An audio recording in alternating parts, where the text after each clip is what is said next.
Hey dudes, welcome to Splat from the Past, the only 80s themed horror and sci-fi show where things can get totally radical. Now today I will be interviewing a man who started a cult phenomenon in the Bay Area. His name is Robert L. Burrill. He wrote and directed this cult classic called The Milpitas Monster, a movie that shows beautiful scenery at the heartland of Milpitas back in the 70s, but it's also got a nuclear monster in it.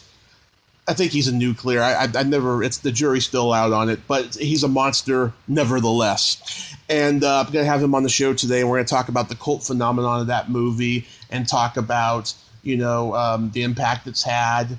Bob Wilkins used to show it on Creature Features on KTVU Channel 2 back in the day. And that's how the movie became the cult phenomenon that it is. Phenomenon is a key word for this podcast. So here is my interview with Robert L. Burrill.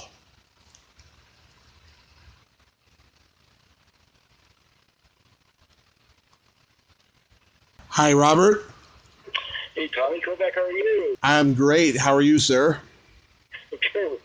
We sold out the show last night. That was really very rewarding to see that happen. Oh, yeah, the screening. How did it go? We up on the big screen with the Cinemark Century Theaters. That's Cinemark USA. They elected up to sponsor it, but the potential to do this, and they sent our film down to Plano, Texas. We got to prepare all the films for the big screen. Oh, that's great. That's really great. It's such an honor. Thank you for taking the time today on Halloween to do the podcast. Well, thanks very much. I certainly know that sound is more important than the picture. I've learned that the whole day. But listening to the sound on those speakers last night, which all the hours of time I put in to put that sound effects in. And I thought that was pretty remarkable technology, yeah. Yeah. So in doing research, I read you were born in Washington, D.C. and raised in California. Where in California? In the San Francisco Bay Area. Yeah, my father was in the San Francisco Bay Area service. He was stationed up at the Presidio. And one of his jobs was to take care of the health of the prisoners on Alcatraz Island. So my twin brother and I soon got adopted by one of the retired families on the island. Actually Rose. And their daughter didn't have any brothers or sisters, so when they saw the twins, she fell in love. And so we were probably every 2 weeks, from my 2 year, I was 2 years old when they first came to Alcatraz. We were there off and on until they closed the prison in 1963. High school. Yeah, born and raised in San Mateo. I'm second generation. Yeah, that was in Menlo Park, and then I went to college in San Mateo, played baseball with John Roche there. Oh. With that, and then George Rose Ritz moved in with her husband, Bob Ritz, and they lived in Belmont. So I know San Mateo quite well. Thank you. Yeah. I was reading too. You were interested in photography early on. Were you also a movie lover too? Oh yeah, my big film was 20,000 Leagues Under the Sea. With that film, it can't be done again, So no. It's quite amazing to see. Yeah, so that's what I did. I moved on in that direction. Again, with the energy of being a baseball player, I had a good coach. I had some real good coaches, and one of them was to teach tenacity. That's like a bullback. You bite and you don't let go. And just to start something and finish it, the motion picture work is probably, I don't know, say it's the hardest thing to do, but boy, it takes a great deal of energy, commitment, to do a feature film. Not only do you do the film, but then it needs to be distributed. So it's a long haul. Thank you. Mm-hmm. Did you like the old black and white horror films? Oh yeah, my father was left his film family was the largest C3, and would take slides and pictures of it. So I grew up almost off the start because Dad was in the pictures. So the black and white was interesting because I was given the largers from Marshall Rose, who was a guard on the island, and he had a rifle out. I can remember seeing the Soviet style software as a young kid. And then when I got over to I was hired off the San Jose State Varsity to be a coach. And I was there within hours, and they looked at me and says, "Oh, by the way, do you think you could develop a photo program?" And I looked at him and I said, "You're kidding me. You want me to teach my hobby?" So 35 years later, I know a little bit about photography. Of course, my advanced class and my curriculum was movie making, motion pictures. So that was the magic that I saw that Disney inspired myself and many others, of course. And so when I got that job, I was back in my mind was, well, I want to learn how to make motion pictures. And so I was able to go to San Jose State and create an into master's degree in cinematography as a graphic art form. So yeah, and photography, of course, led to me and some of the masters. I looked like I was going to be teaching adult education, and I got this idea that I better call Axel Adams up and tell him how to introduce myself, because it looks like I'm going to be doing that. So yeah, I was looking to do a film on him. I wanted to get his input into it. He was already under contract with American Film out of New York. And so I went around and did a series of pilot films on his colleagues. Next over here was Al Weber, teacher, Billy Barrett, he was architecture photographer. Mm-hmm. And Ruth Bernhardt, one of the masters in San Francisco. And really, as that followed down, Ruth became my mentor as a photographer. And I really had to spend some time as a journeyman with her. And we did a 13-minute pilot, and then 4 years later, she said, "You know, that film could be better, but I don't want to rush it, and I don't want to have one leaf not unturned." And so I said, "When do we get started?" 4 years later, she finally said yes to the film, and we opened up the Kabuki Theater in San Francisco. Nice. In 1989. Wow, nice. So, what was the genesis behind the Milpitas Monster? Yeah, well, as a young teacher, when I got to Milpitas, I was happy to be a teacher in this group office. I couldn't get over the comment from, I guess what we call it, rhetorical collation. But it was just a necessity of many people outside of Milpitas to make a joke about Milpitas. Mm-hmm. And so I thought, gee, I don't understand why they're making all these jokes about this nice little farming town where it was in those days. So our school district was new, and they said, if you can find some new curriculum, we're interested in developing new curriculum in the school district. Well, in October, it was time for my commercial art class, teacher in this classroom, to make their Halloween poster. So it was just one of the things that came out of the air. You know, there's a connection out there with the universe, and that really needs to be looked at. But I'll never forget when one of my students said, "Well, what are we going to do for us to play? We'll make the holiday poster, but what's for us to play?" Right about for them, I said, "For us to play, just we want to be original." And I just said, anybody that puts on Milpitas Monster, you know, to the class was quiet. And I said, "Well, that sounds pretty good, isn't it? The Milpitas Monster." So I thought, well, that really seems to work. And I thought, well, we'll do a 10-minute short just to see what might happen. As it turned out, we found one of the great film titles. And if you say it a few times and theatrically try to say that, Milpitas Monster. And to think about the voice of Paul Frees, and that title took us around the world. Unbelievable. That's kind of what happened. So how can I get back to all the people who are making the jokes on Milpitas? Bob Wilkins on Creature Field Features. Bob Wilkins loved the use of humor, kind of dry humor. Yeah. When the theater, we got in 1975. Yeah, we opened the Sena Twin Theaters, and Bob told the audience, "Hey, Milpitas has got their own movie theater, and they've got 2 screens. Can you imagine 2 screens in Milpitas?" Mm-hmm. Okay, that's it. You're in the movie, Mr. Wilkins. He was happy to do that, and it turned out this is the only speaking part that he ever had in a movie. So we were honored to have Bob Wilkins. But boy, he kept that little miniature garbage can right there on his table, and everybody in the Bay Area could see it. He used it as an ashtray, you know. It's just amazing. So anyway, the years have gone by, and was happy to have shot that film on 16 millimeter, and I kept thinking about Endless Summer, one of the early movies that was shot on a Bolex camera that was projected, the big surfing film. Mm-hmm. And I thought they can't put this on the big screen, 35 millimeter. So I was real happy to tell you that Milpitas has a Cinemark Century Theater at the Great Mall of the Bay Area. Mm-hmm. I went over there. I asked the manager, "You guys could look into this? Is it possible we could show our film at your theater?" And then she looked at it and said, "Well, do you have it on film?" And I did, and then we had the conversation. Well, let me contact the Plano place in Texas, Texas, where Cinemark USA masters all their films. So, I advanced the film to 1080 HD about 2010, and I had it sitting there as that version, and of course we wanted a larger one. We told them to send the largest one you can, so I think it was 565 gigabytes, put on a DVD and then mailed to, or shipped off to Plano, Texas.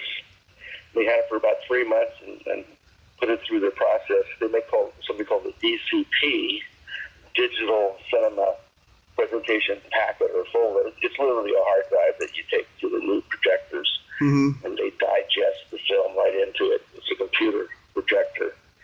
And so I was called over at 11:30 at night after they finished the show so I could see what they did. And, well, not only was the picture big, but the sound was big as well. Amazing technology. And I took back to the single-lens reflex camera that I used to teach in the 70s called the SLR. That was like the iPhone of today. Yeah. I can tell you, this iPhone of today that I'm talking to you with right now, this is superior to all my Sennheiser microphones and everything. If you're within 10 feet of the microphone, the sound that you're hearing is absolutely big league. So, anyway, I learned through my association with some of the filmmakers, David Boston, who was at USC and had classes with Ben Burtt, that sound was a real engineering sequence. I learned that it is more important than the picture. And so, donations from we spent $20, and I think Ben Burtt put together about 20 sound effects that he sent our way. Mm-hmm. And, he was a projectionist, a young person, and he would put alligator claps up on the leads coming out of the projector, and he lifted all these sound effects. And as you know, George Lucas got wind that he had quite a collection, and I guess he gave them an actor and said, "Hey, let's see what you can do with this." Mm-hmm. So I went down there. He was trying some effects for a new film, and he said, "This is going to be a robot called R2D2. Here's a lightsaber. What do you think?" I just said, "Wow!" And history has gone on from there. Yeah. Wow. God. Yeah. When I watch the movie, I see three specific influences that just in my opinion from what I see, I see like The Blob and Them. And this one movie Gene Barry did in the early 50s called The Atomic City, which is a nuclear war paranoia movie. Was any of those or any other movies like an influence? Well, of course, we set out to do a good B movie. That's what we were after, and that was that magical quality that the magic of the magician in October, where artists come out and play. I mean, it just leads to another whole genre, which is what we're talking about here. So we wanted to do homage to all of the famous films and the people that made films. Right at the top, our high school was called Samuel Ayer High School. That's AYER, Samuel Ayer. Mm-hmm. And of course, right away we had to send. I had one of my leaders in my class to get on the phone and call Metro Golden Mayor and ask if they would please send us a photograph of the logo because we were a high school and we wanted to pay homage to that. And it was a real quick transfer, to X out the grid and transfer it to a larger size. And then, of course, the Lion wasn't possible. We certainly knew who to call, though, because a student teacher at Samuel High School and my friend at San Jose State, Crazy George, came on over and he growled like a lion. So anyway, the film has come and been remastered with new color. We had a problem with the copyright that went through, so there's a lot of people out there that are marketing our film. Some people call them pirates, It's what's happened. And even Amazon is selling films at this time that they don't have permission to do so. Mm-hmm. So, with all that in mind, we worked very hard to talk to the copyright office for a couple of years. And I do have a copyright on the director's cut of the Milpitas Monster. And that's what I really hope that you can review yourself and to see, because the film that was released on VHS, it was the original film was a 2-hour film, 120 minutes at the Twin Theaters, narrated by Tennessee Ernie Ford. Yeah. And he did a great narration. It was with his country voice. But then when the distributor walked up to us, and a gentleman from Texas, Mr. William Thrush, he said, "Gentlemen, I would like to buy your motion picture. I'd like to buy your motion picture for $100,000. You'll star. You got to cut this film down to 70 minutes, and we'll have a deal. You're a star." Never forget that conversation.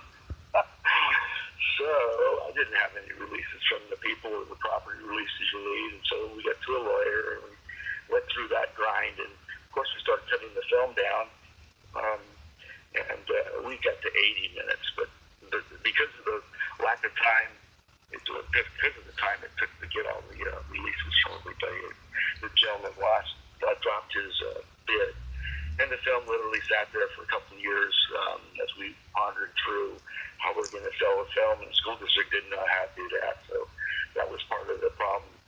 But we have a printer in town named George Burrill, who owns Hunt Ford Printing and Graphics, and he believed in the film, and he originally printed the film for us on some extra pink cardboard that he had. He didn't know what to do with all that pink cardboard, but boy, you put the Milpitas Monster title on a pink piece of paper and take it around and show people, put a smile on their face right away. Mm-hmm. So yeah, our film was a homage to all the films. We wanted to have some people laugh.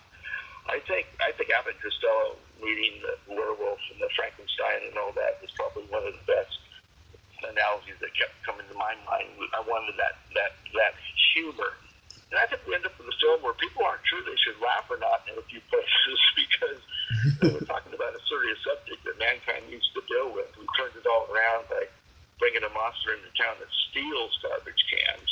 Yeah. So pollution was turned around, and one of the kids in our community, Cindy, won the contest, and her description says, "Well, you got to call the monster Noichilla because you turned the whole premise around backwards. What would we do if we didn't have garbage cans?" And that's what the people in Milpitas had to deal with. And anyway, that's pretty exciting to be able to share what we did. But again, we went after a good B movie. We knew we couldn't make state of the art with all the equipment, but we could do a film with people that are natural actors. And I just said to everybody I ran across, "Well, what would you do if you walked up out there on a Halloween day and you looked out and couldn't find your garbage cans? So you looked around some more and you saw these giant footprints. Yeah. What would your reaction be?" And we don't want you to act. We want to say, "What would you do?" And so the police chief was asking what he would do, the fire chief. And they gave us a true reaction. So everybody in this film is who they are. They're actually playing their part. It's the mayor. It's the mayor's daughter. It's the boyfriend. And they just really played who they are. And that's what really came off of it. And of course, out of the 10 shots, you'll find one person that can really project themselves because they have a great voice. And if you watch the film of them, you'll see several people that obviously know how to do projection and have a presence in front of the camera. Mm-hmm. Yeah, I think you did a good job of capturing the beauty and the heartland of the Milpitas scenery. I mean, it looks so 70s. Of course it was, but it looks really great, you know? Well, thank you very much. Appreciate that. Yeah, it's like a painting, you know? And, people were thinking about saving the bay. So the film, you look upon what that has been, save the bay and everything that we've done with the marshlands and just to turn pollution around. It seems to be even more important today when you compare what pollution has done, because now we see a lot of evidence of what we were trying to take care of in the first place. Mm-hmm. So I'm proud to think that the Milpitas community united to overcome the beast. And of course the monster motif, if you took the Godzilla films or whatever, but the monster motif in cinematography is a motif of unity because when people are confronted with, quote unquote, the monster, they have to work together as a group to overcome the threat. And that's the motif that is so prevalent, of course, in all the films we're talking about here, and that's what the Milpitas Monster is. To pick up the voice of Paul Frees was the top of the frosting on the cake, because here, one of our graphic artists that worked in town, Steve Waffen, U-A-T-H. And he's an author and a filmmaker and a graphic artist, and he's done quite a bit of the Gumby animation, which you've probably seen. And he knew where Paul Frees would do his commercials back in the 70s at the West Coast. That was Coast Recording in San Francisco. Mm-hmm. So we wrote a nice little letter to him, and David Boston, who I had started film work with, I met him at San Jose State.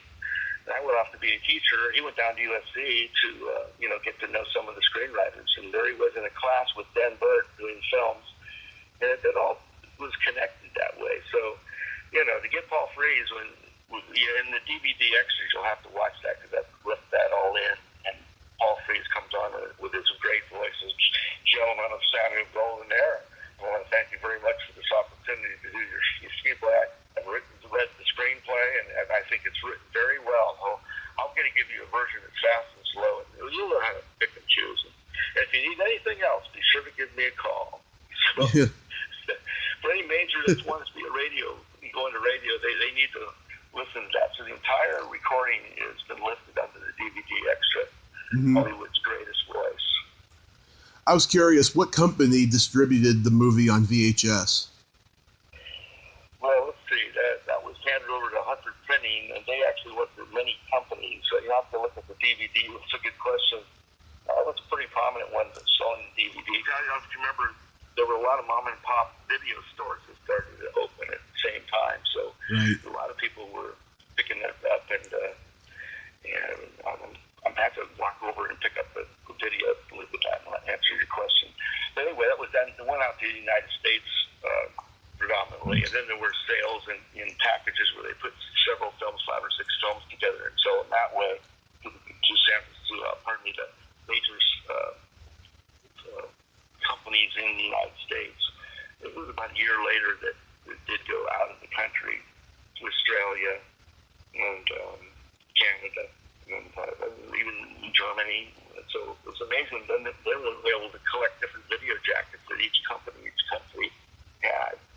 And I heard on the Dick Cavett show that somebody named Paul Hogan, Australia, saw our video. And reportedly, he was on the Dick Cavett show and mentioned I was a youngster and I saw the video in a store called the Milpitas Monster, and I watched it and I said, I'm going to be a movie maker like that.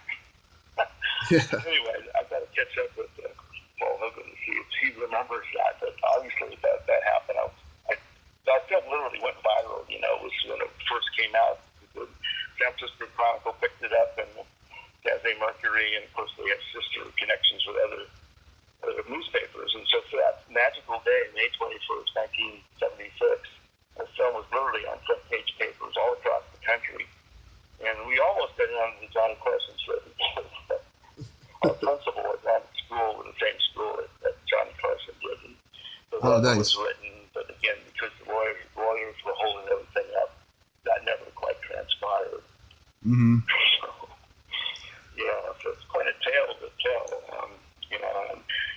Recently, to remaster the film and to see what could be put on the 1080p version. And then, of course, I'm working with Final Cut Pro, which has an amazing combination of what you can do with the sound suite. It's really incredible. It really is amazing. So that's been fun to get what the digital age can add to the film. I want to keep the same shots, but there's no reason why we can't add a shadow to a shot or whatever. So, I really need to be sure you have the director's cut version. I'm not sure which one you had to watch. That would be important. I mean, Creature Features has really given it, its cult phenomenon and everything with Bob Wilkins and then John Stanley, who I interviewed a couple of weeks ago, and I saw you on the Coffee 21 with Vincent Vandal last year. they did do a little editing, and I think they've lost about 10 minutes of the film, and they've got their stamp on creature features. But no, he's picked up a really nice sequence, and as you saw the second presentation they did, I did give him a copy of the Milpitas Monster miniature garbage can, and like Bob Wilkins did, Vincent's keeping that right on the table right next to him. I think he's putting his eyeglasses into it. There's no smoke on that set. But, it's just really nice to see that the magical quality of having some people talking about movies, which ones to watch, and maybe not even this show, but you should watch it someplace else. Yeah. Bob Wilkins would say, and then of course people would stay with the show because of his camera and wit. Yeah. So you never had the desire to make another movie? Oh no, there was definitely a request to do Milpitas Monster 2, the sequel. So 20 years later, I moved on that. But a couple things didn't fall into place, and fate has some parts to it. Sometimes things fall together as an artist. If you start painting, you'll notice that the painting almost takes over and tells you what to paint next. And in this particular case, 20 years later, the cell phones were just coming in, and some people had them, some people didn't. We had moved to a new high school, which is twice the size. We had 150 teachers, and I didn't have the time to communicate with all those people. So with the different owner of the Milpitas Post, that was different, and everybody pretty much had their hand out and said, well, if you want to work with us, you pay us and we'll do it. So it was a different time, and so we did write a darn good script. It's here, and like a good pulp fiction novel, but I think, with all the technology done, it's pretty exciting to think what you could do, and I think the film demands its own sequel. But anyway, the director's cut has moved it to another level. So I think I'd truly like to be sure people realize that. Because the one you probably have in Amazon is selling, because the copyright didn't get put in properly. Unfortunately, the lawyer that did our work actually died when he was 44 years young, 1981. We paid him the money, we just figured, well, that's that then. But it takes some negotiation with the copyright office when you go. It usually happens about a year's period before it's finally done. So that correspondence was started, but it never got completed. So I spent two and a half years with the copyright explaining what happened, and all they could give us was a copyright on the director's cut. And it also said, and alternative title of Milpitas Monster. So that's all there. And we find the right lawyer to put all the ducks in a row. We should be able to put that film out and ask the people that what they've done with the film to maybe make a donation to our school district for all the earnings they've made, throughout the world. Yeah, so many people who made low-budget 70s horror movies got ripped off when it came out. They're also bitter too. I've interviewed plenty of them on the show. It's really sad. Yeah, the people who did the movie The Mutant Beast probably did some of the best artwork on their cover. But boy, when our title comes up, they just fade to black and bring up Mutant Beast, and they haven't touched anything else. Everything else is exactly what we made, but they're selling it. And we tried to get that statement made, but there's hard to find a lot of audiences to listen to the fact. And of course, if you try to chase down who they are, they'll give you two addresses that have changed over the years. It's almost impossible to catch up with them. Mm-hmm. So when you're a cook, you don't want to cover your tracks, I guess, but this was sitting in the copyright office waiting for anything that might show up. You might know about the history of Star Trek that didn't get copywritten, and everybody could have their own times. So that was quite a thing for quite a while. I understand it. The Star Trek did not do that when the show first opened. Yeah, I didn't know that. That's really fascinating, though, to hear that. Yeah, that's a lot of things you learn about for distribution, how that makes it work. But we're really happy here in Milpitas because now we got the connection with the Century Theater. So every Halloween and October 30th, this show sells out. It's something to pick up on. We had 102 reclining seats. I think we sold 178, and of course, for whatever reason, a few people who had the tickets don't quite make it that day. But Crazy George was there, and he had everybody know with his friend, this is the greatest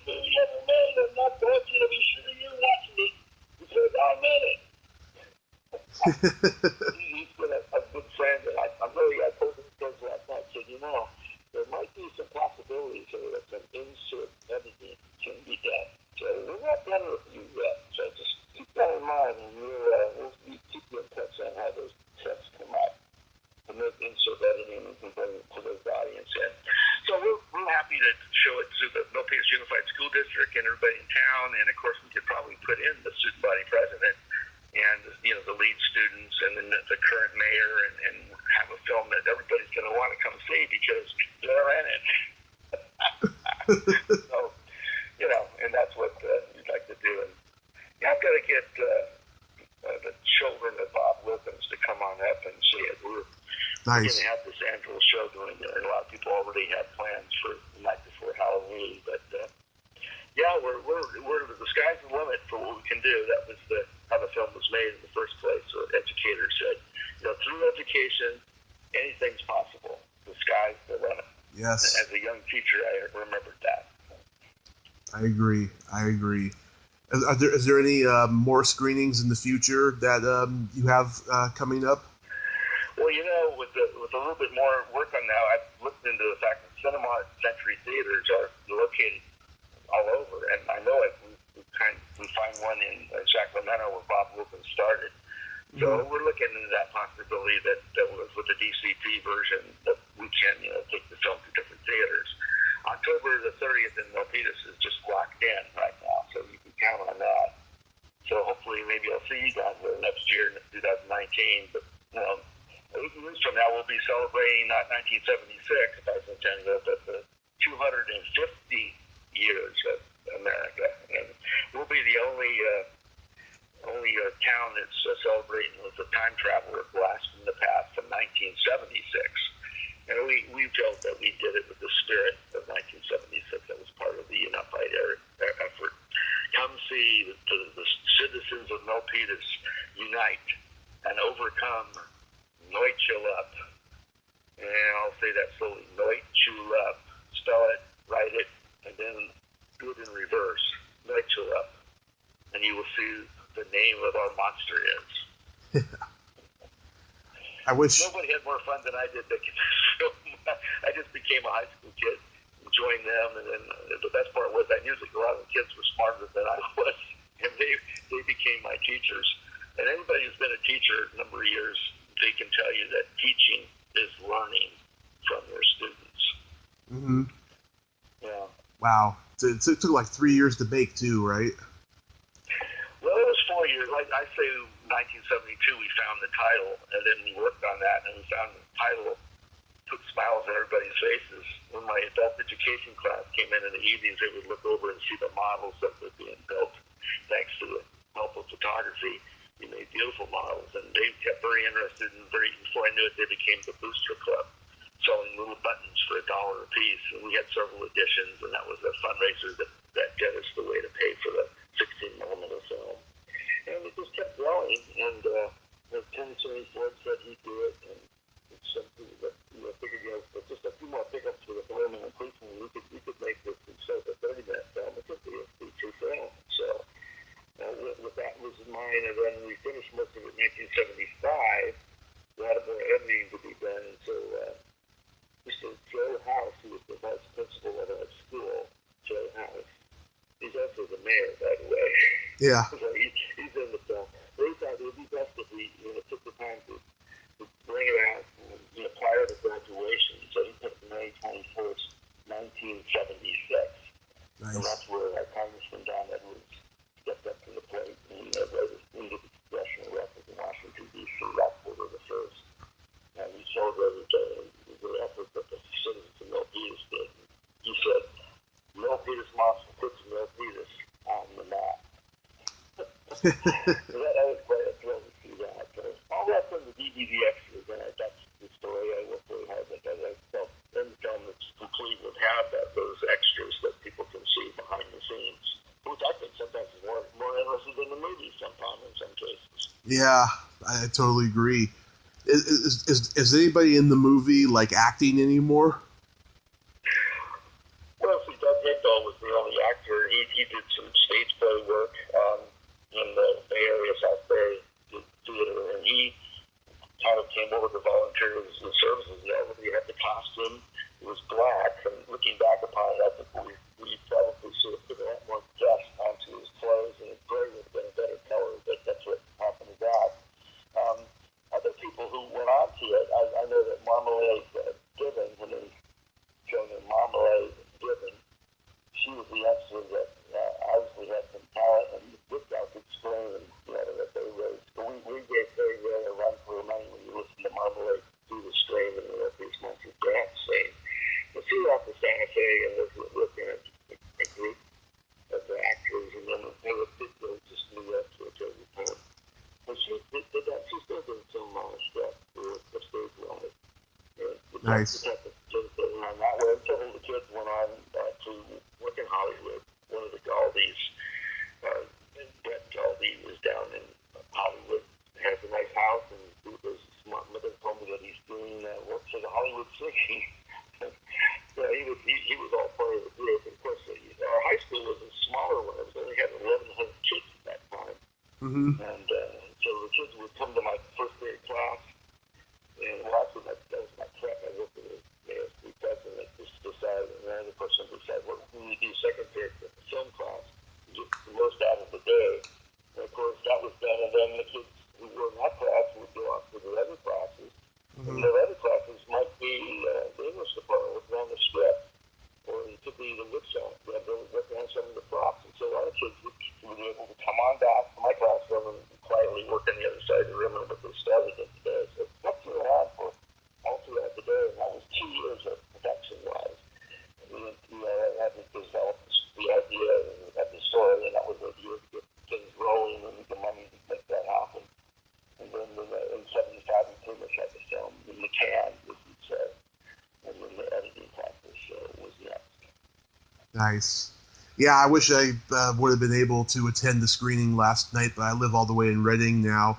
But there's a definite chance I might go back to the Bay Area next year, and if I do, I'll come check out a screening if you got one going on.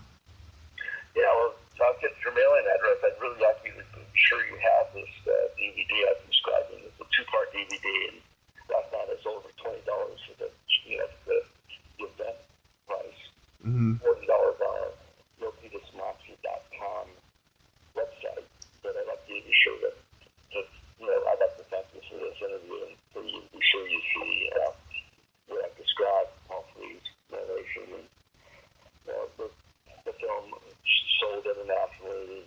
There's a wonderful scene with Steve Rothman talks about special effects and animation. Bob Berry does music, and he did a beautiful Kovac sound score for us. Again, that's a kind of learning and having a chance to have a film credit. A lot of people step forward who will only do that. Donate to our project. Mm-hmm. Yeah. So really, a town effort. I mean, you hear about The Living Dead and some of the early films. So it's Pittsburgh, they made that one. That all was kind of done locally, and I think it's doable with today's equipment. You can shoot a feature film with this iPhone camera that we're talking out there. I mean, there are people filming with this thing. It's incredible technology. You don't need that big lens that gets so signal. It doesn't need to have all the apertures of the RG lens had and how everybody wanted on that. I did talk to a Sennheiser microphone company, and they pretty much are selling the same microphones. That was quite a purchase back then. I think it was $75 a lens, if I remember right, something like that. I think they're $1,000 each now. It's amazing to see that technology. But good sound work, it's just an amazing point.